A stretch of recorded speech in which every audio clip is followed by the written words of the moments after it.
welcome back to the Bearman Fabrication YouTube channel. On this week's episode, we're working on Jigsaw. Unfortunately, he's in the sick bay. Had a noise in it. I didn't know what in the engine. I didn't know what it was. Didn't sound the greatest, but didn't sound the worst either. I pulled the valve covers off it. Wasn't a rocker noise, so I had to dig further. Pulled the sump off it. Found that in the sump. I believe that's a gudgeon pin retaining clip. So that was instantly, engine's got to come apart. Then went a bit further and found, not that you can probably see under here, but you definitely can't see under here. But yeah, looks like one of the con rods is bent potentially, and the piston's been rocking around in the bore. That's what I'm leaning towards. So unfortunately, we've got to pull it apart. Not that I need the practice, but yeah, just get this thing apart, see what's broken. We got to fix it before Motor Madness, which is about 3 weeks time. So yeah, let's get this thing apart, get him fixed, eh? Alrighty, so first things first, I've got to lower the engine back down onto its engine mounts. Had to lift it right up to get the sump past it. So we'll lower it back down, start getting rid of all the accessories off it, get the intake manifold and the heads off it. Yeah, whip those two rods out that aren't sitting correctly and see what we're working with, eh? Alrighty, let the time lapse begin.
Rightio, so as you saw, I just ripped the head off.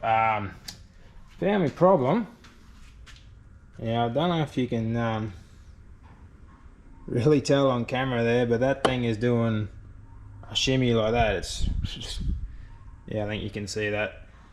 I don't know why that rod is bent. This thing hasn't seen any more than 15 pound of boost, so it never did that on standard rods. So I don't know why these H-beams have decided to do that. Makes no sense at all. But yeah, as you can see, that's what I saw. This thing was just, see, it won't even go across to the other side. It's just wedged there. And this half of the clip is missing. See that bottom half? Top half's there, bottom half's not there. So yeah, now I've got to try and see if I can find probably two rods. I think it's hard to tell, but it looks like number one is the same. That front cylinder looks like it's forced across too. I don't know if it's just because this one bent, but yeah, it looks like I might have to get two rods coming. The crank looks okay. You can see here on this bearing that this thing's just been running on the piss because it's just wiped out the side of that big end. You can see it better on the top. See how the whole top of that bearing is just wiped out on one side. So yeah, at least I know what's going on with it. Pistons look good, bores look good.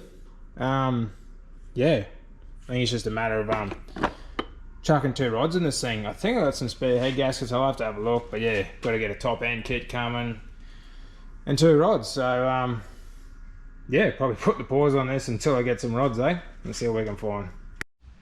Rightio, so I'm not sure how long it was since I filmed last on Jigsaw, but yeah, it's like 8 o'clock Tuesday morning. It's actually Anzac Day, and as you can see, I just got the new conrod. I picked it up yesterday, so I had to buy a whole box of 8 rods for this thing. So I've put an order in for 1 conrod, hopefully to make this up a set, either to sell it or keep it for a future project. So new rod fitted to the piston.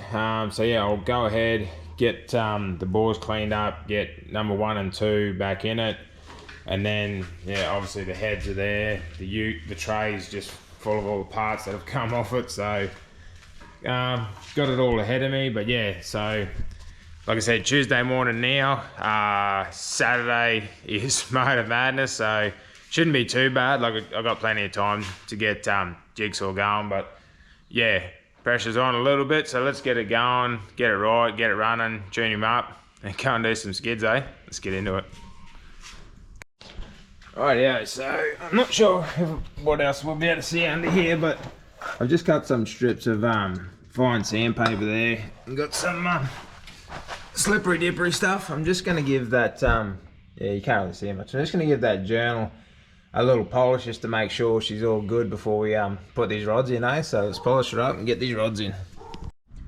Alright, yeah, so I'll just show you a little trick on these things if you're ever using these ACL race bearings, or probably most other bearings, I suppose. If you can see the, oh, you can't really, it's not going to focus.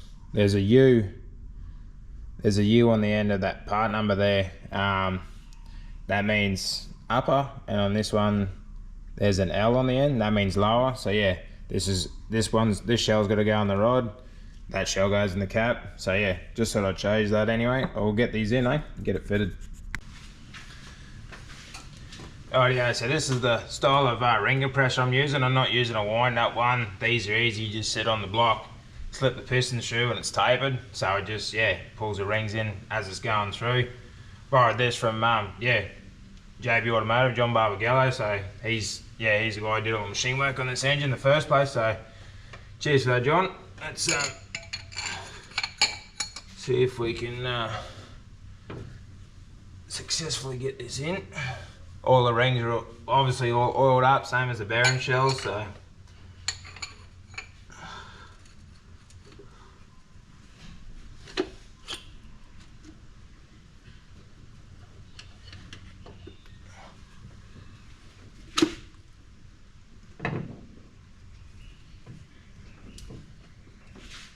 Okay, let's get a little tapometer.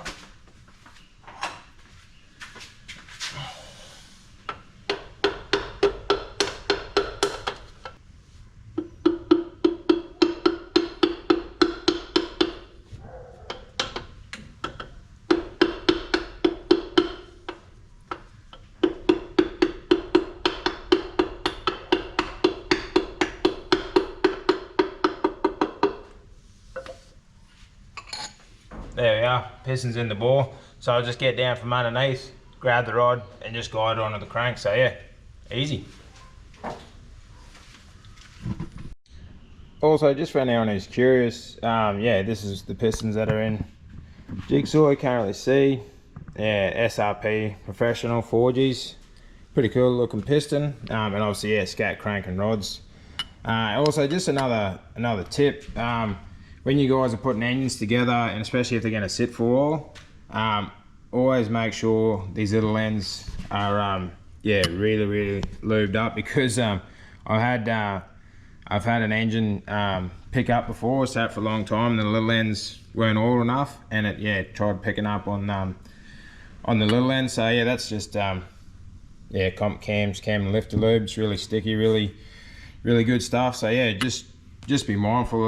Yeah, don't forget your little ends, eh? And then obviously, yeah, oil your rings and your bearings when you install them. Right, yeah, so I got the faces on the block clean, ready to yeah, get these heads on. So these are the head gaskets I'm running for anyone who's interested. Cometic MLS, and they're a 60 thou.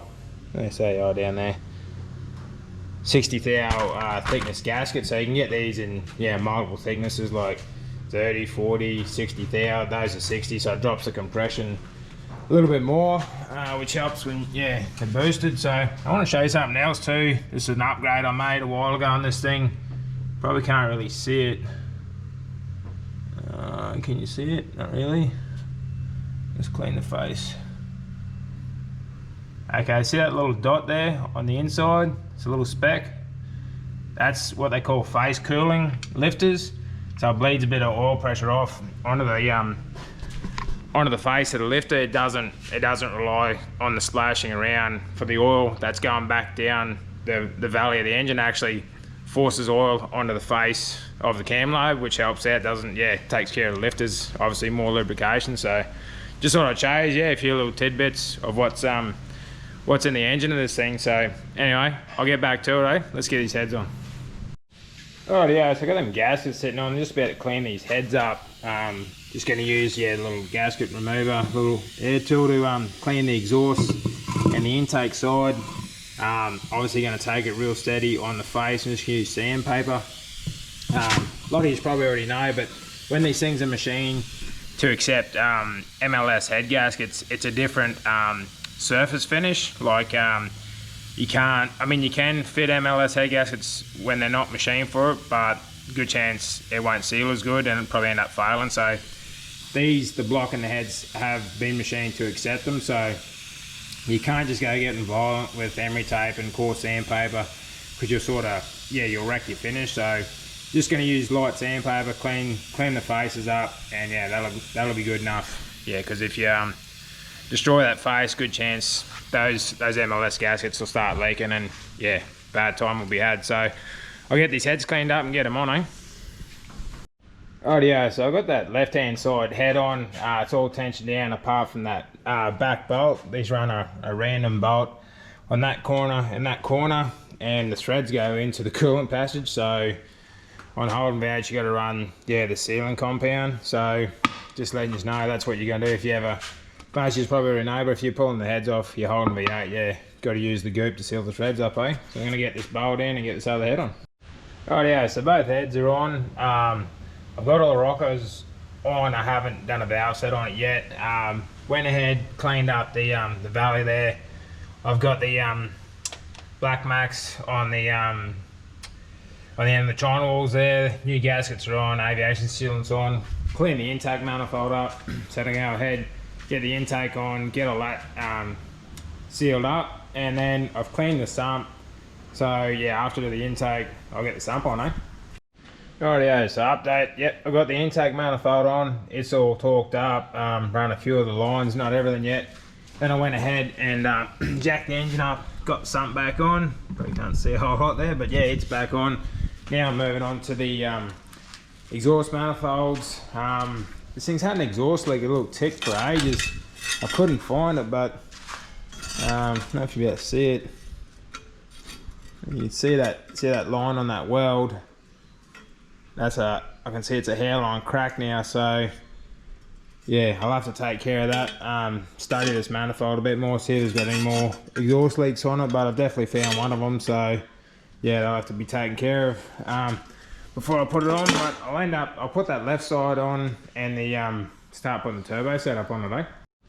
Rightio, so this is what I got up to for today. Going to shut it down. I've got the like I said, I've got the left hand exhaust manifold on, turbos on, dump pipes on.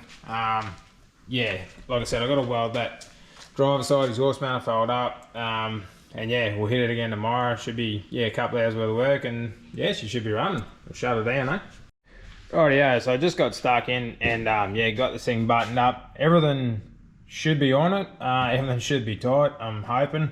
Still got to tidy a bit of the wiring up, but I think it's all connected. Yeah, I haven't turned the key on yet, so I'll turn the isolator on and probably cycle the key, check for fuel leaks and all that, and yeah, wind it over, I guess.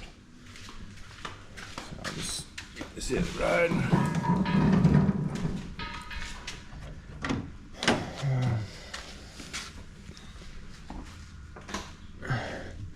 Let's make sure it's in gear.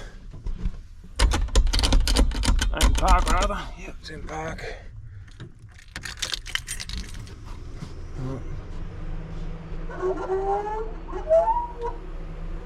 Yep. There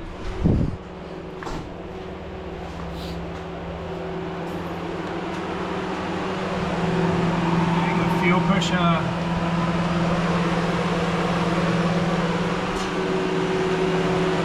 No leaks. Oh, fingers crossed though. Let's hit the key.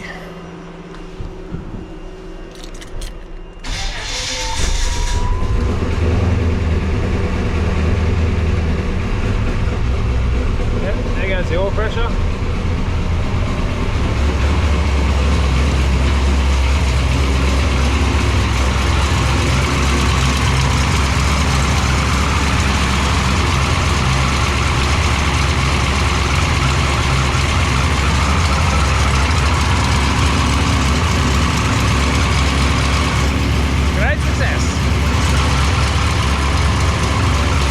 Alrighty, I'm going to shut it down now. I don't have any water in it, so yeah, I just wanted to make sure everything's all good, so I'll shut it down. I'll probably move the ram out of the road and yeah, drive to where the water is, but yeah, good thing.